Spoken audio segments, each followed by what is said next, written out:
Hello and welcome to the news on NTAi International. I am Dennis Adigunloye. Thanks for joining us. Let's begin with the headlines. ECOWAS holds 67th Ordinary Session with focus on regional integration. Nigeria paves way for Gambia's agricultural revolution, aiming at food security. And rising tensions in the Middle East, US strikes spark global condemnation of war.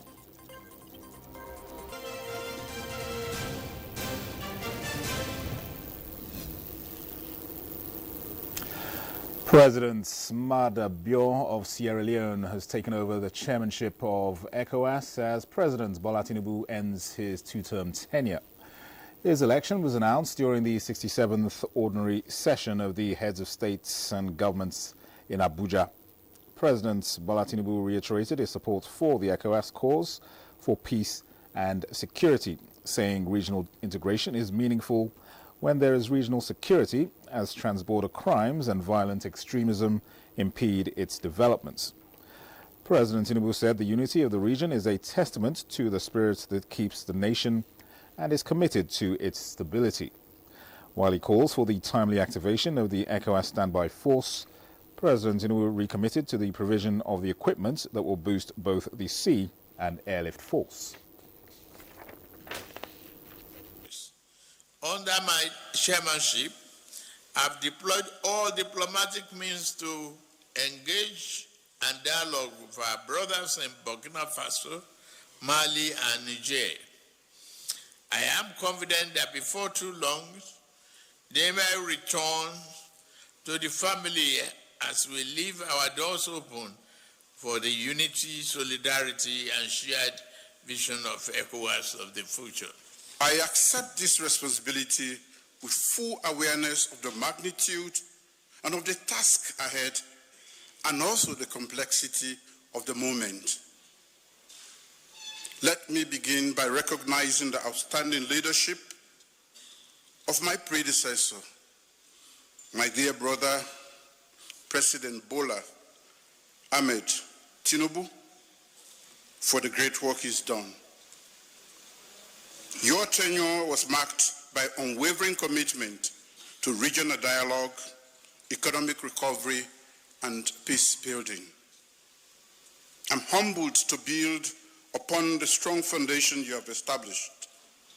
Thank you for your experience, leadership. President Maada Bio, the new chairman of the ECOWAS. Meanwhile, the Gambia is seeking collaboration with Nigeria to develop its agricultural plans, policies, and programs. The request was forwarded to the Minister of Agriculture and Food Security by a delegation from the Gambia. Musa Baba Aliu has details. This is a delegation from the Gambia visiting the Federal Minister of Agriculture and Food Security in Abuja. The objective of the visit is to learn about Nigeria's food security programs. Led by the Gambian Minister of Agriculture and Livestock Development, Dambel Sabali, the delegation was welcomed by the ministers Abubakar Kyari and Aliu Sabi Abdullahi.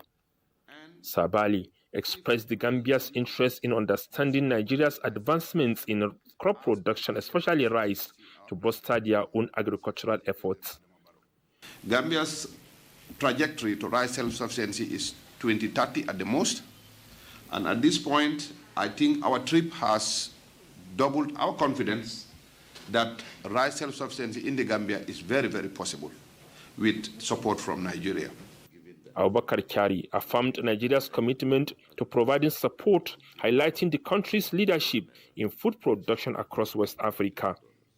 He welcomed the Gambia for initiating the collaborative effort to enhance food production and drive economic growth.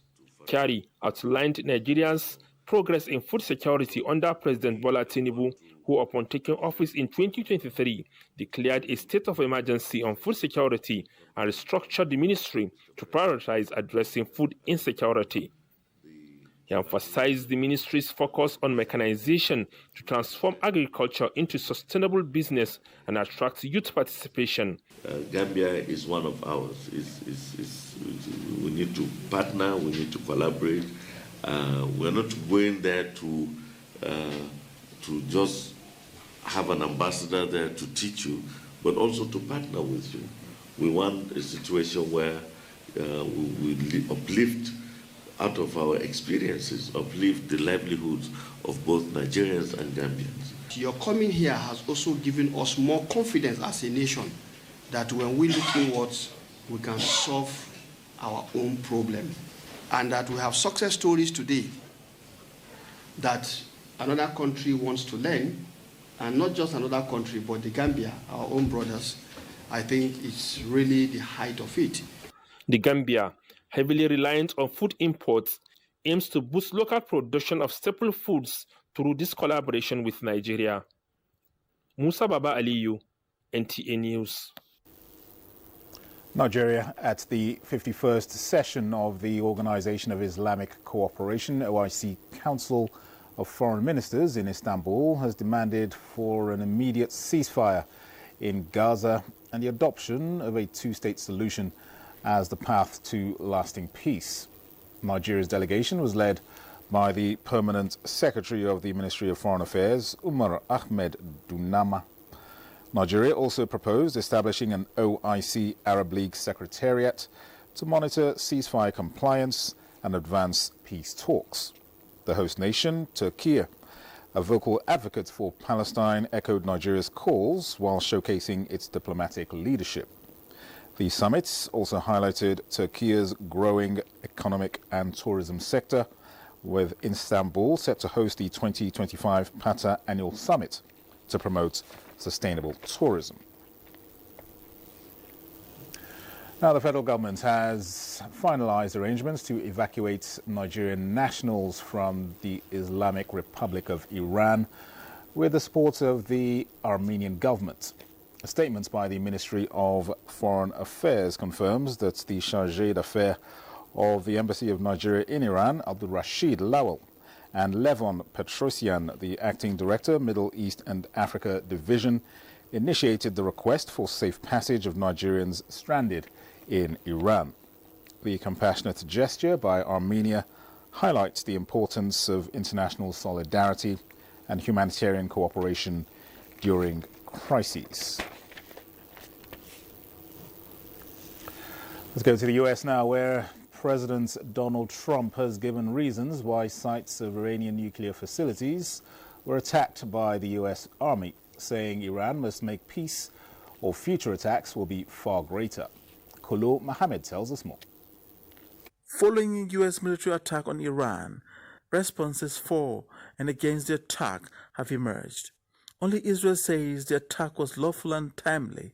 The rest of the global superpowers like China, Russia, and the UK say American attack will only escalate the crisis, calling on all parties to agree to an immediate ceasefire.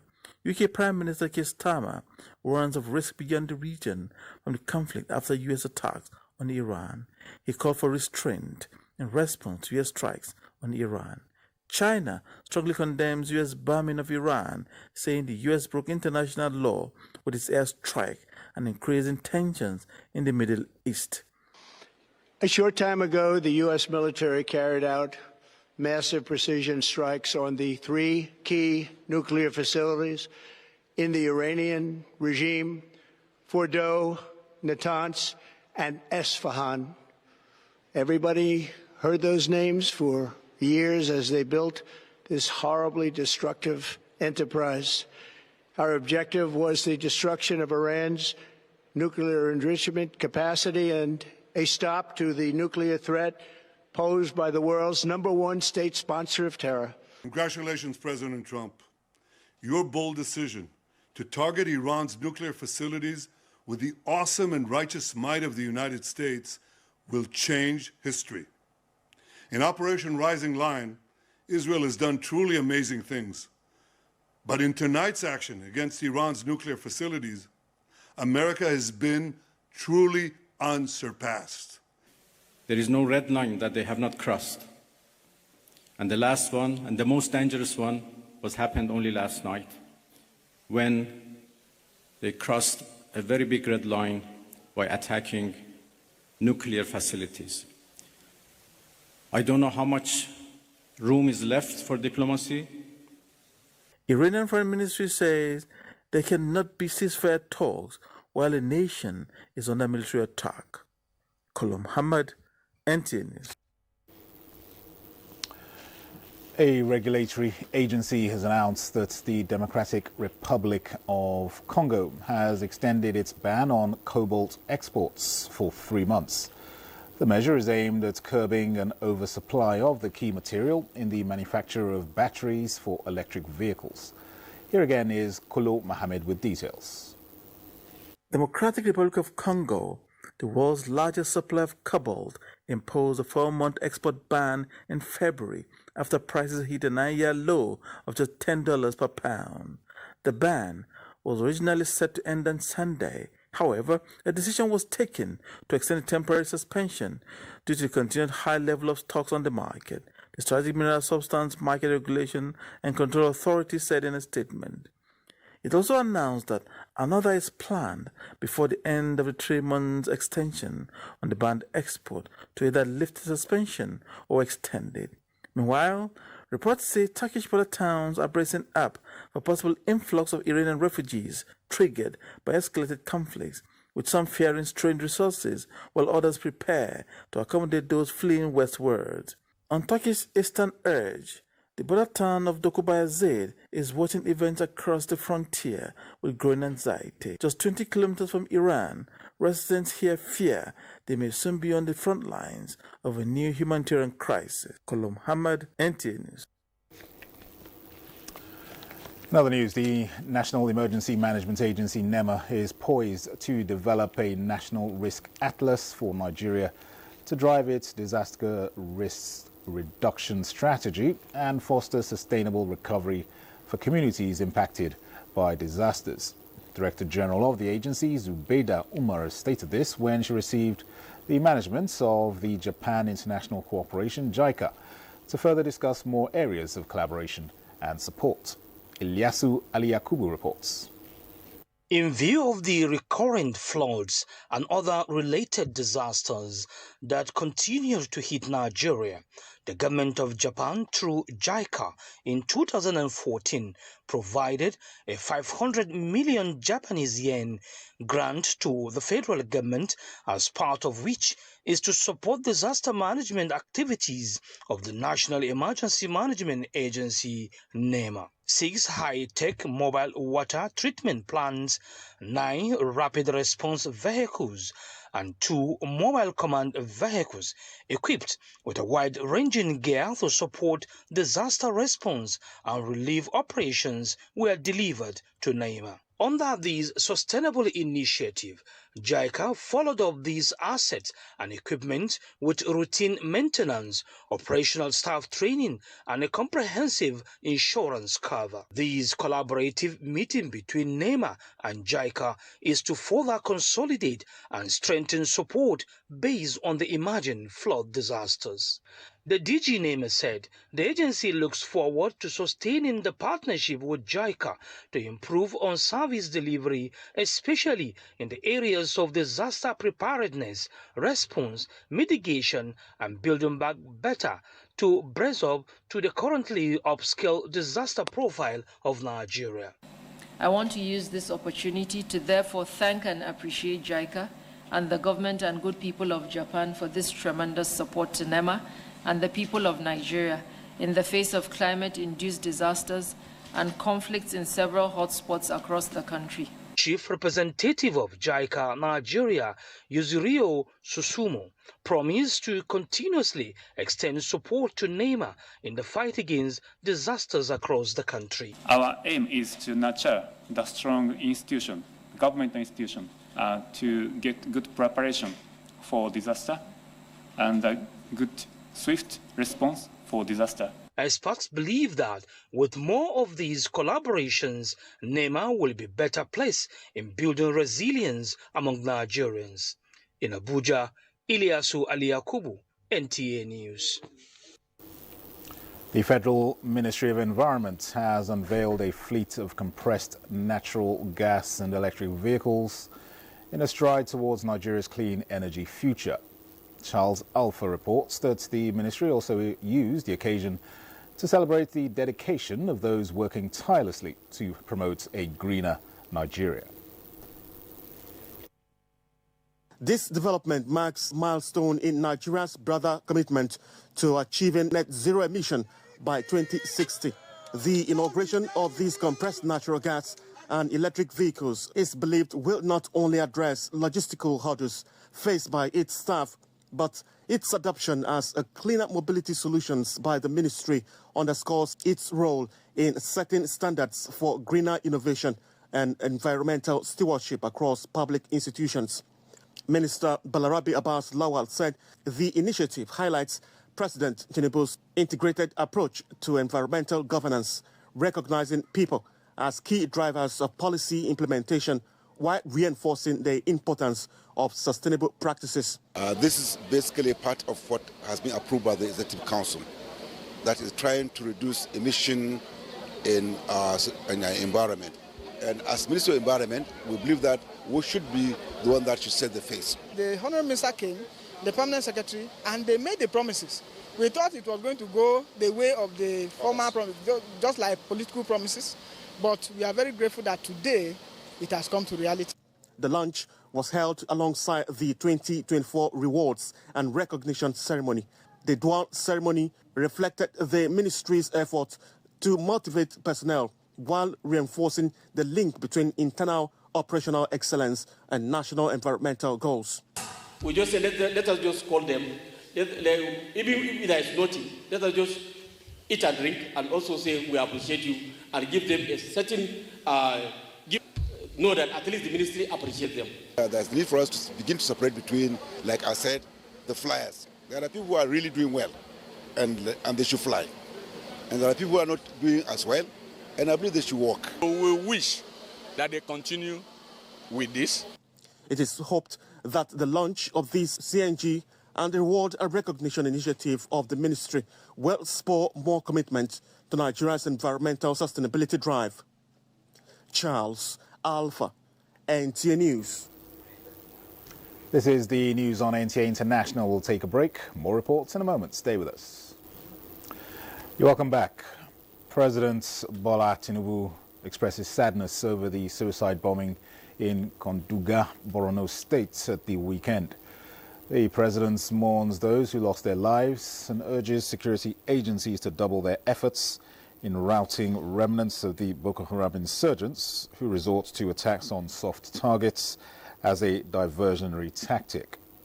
The president also sympathized with the families of those killed or injured by an explosion on Saturday morning in Kano.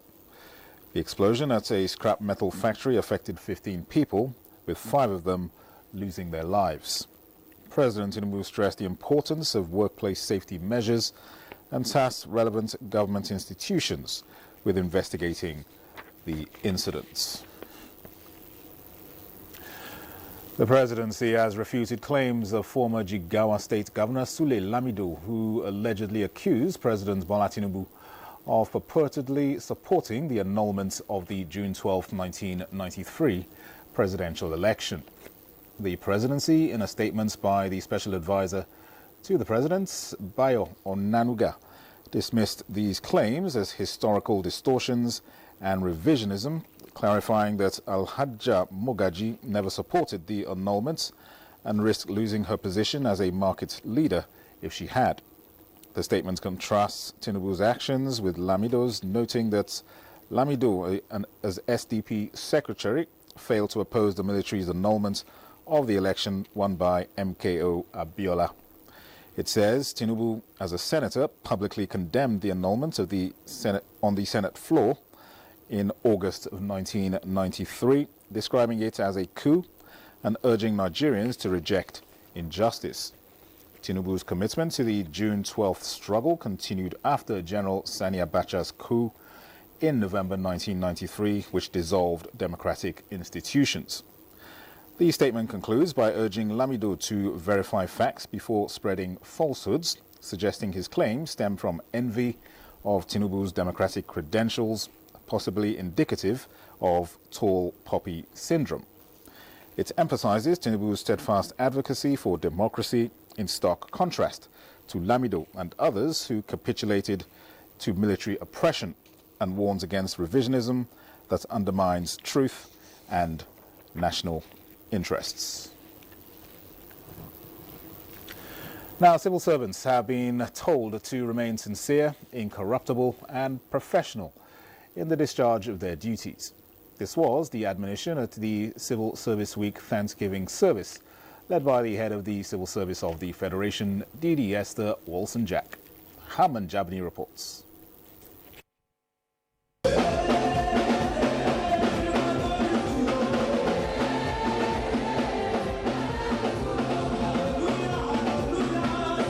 The Thanksgiving service, attended by senior civil servants, including permanent secretaries, was led by the head of the Civil Service of the Federation, DD Esther Wilson-Jack. The event aimed to appreciate God for the successes recorded so far and to seek divine guidance for the journey ahead. Delivering a sermon titled Living in Joy and Gratitude, Pastor Yakubu Adamu of the Family Worship Center emphasized that giving thanks keeps one in the will of God. He stated that gratitude brings fulfillment of promises, strengthens faith, fosters peace, promotes good health, and qualifies one for greater blessings. The head of the Civil Service of the Federation highlighted the visible hand of God in the affairs of the service over the past year, seeing through policy implementations, ongoing reforms, and the daily efforts of civil servants who work behind the scenes to keep government running smoothly. We want to appreciate God for how far He has led us, for all He's enabled us to do. And of course, as we have been charged today, we want grace to do much more. We are asking God to enable us to work for our country, Nigeria, with the passion, with integrity, and with all in us to make Nigeria great. I pray that not one of you civil servants will be ashamed when you stand before God. I don't want to be ashamed. That He will not say to you, "Depart from me, I never knew you, you worker of iniquity." Rather, He will say, "Well done, thou good and faithful servant." That is my prayer for you, that you so work for God and don't work for man.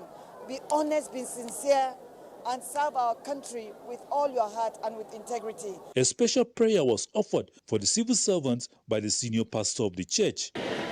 Speak for them. Yes. When they are not present and somebody is meeting on their account, let it say for them. Haman Jabani, NTAi News. Minister of State for Works, Bello Mohamed Goronyo, says public-private partnerships remain the only viable pathway to closing Nigeria's infrastructural gap, given the country's enormous project backlog and limited fiscal capacity. Speaking at a high-level panel at the Nigeria Public-Private Partnership Summit 2025, Goronyo underscored its strategic importance to achieving the Tinubu administration's renewed hope agenda. Usman Zubairu has more. The two-day summit hosted by the Infrastructure Concessions Regulatory Commission, ICRC, had themed the role of public-private partnerships in delivering the renewed hope agenda. The summit brought together policymakers, investors, and industry leaders to deliberate on the evolving infrastructure landscape in Nigeria and the opportunity it presents globally. Minister of State for Works, Bello Goronyo, provided insight on the ministry's Highway Development and Management Initiative under the PP agreements, including the 227.2-kilometer Akwanga-Lafia-Kepi corridor and the recently signed 127-kilometer Benin-Asaba route. The minister revealed that Nigeria's road network spans over 200 kilometers, with 35,000 kilometers under the federal government's purview. He disclosed that the current administration inherited over 2,600 ongoing projects, valued at about 19 trillion, a financial burden that necessitates alternative funding mechanisms such as PPPs. He further said the national budget alone cannot fund these massive projects. That is why the PP model is not just an option, but a necessity. We can say that comfortably the Ministry of Works and of course the federal government of Nigeria will not be able to finance this sort of projects. And therefore the PP model is the best option for Nigerian roads. However, he stressed the importance of transparency and consensus agreements. The summit concluded with calls for deeper collaboration, improved regulatory frameworks, and a shared vision to drive sustainable development through strategic partnerships. Usman Zubairu, NTAi News. After 7 decades of profound contributions to national development, journalists in the country now have a renewed task of promoting Nigeria's narrative first in the face of modern realities.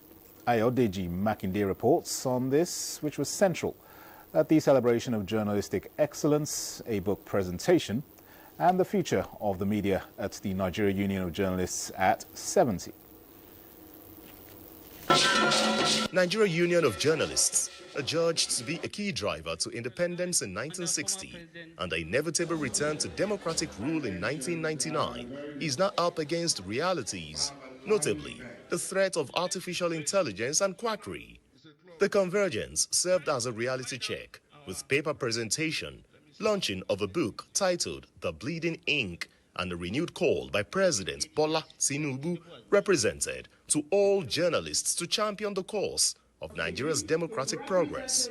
The media not only honors the sacrifices that birthed our democracy, but also helps to promote national cohesion and public trust in democratic institutions.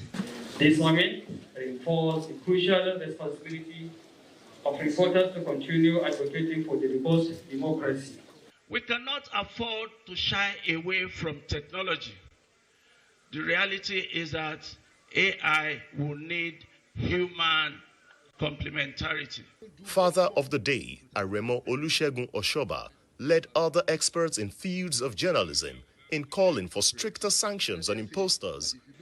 Set up a website at which you must publish the list of those of us who are trained journalists.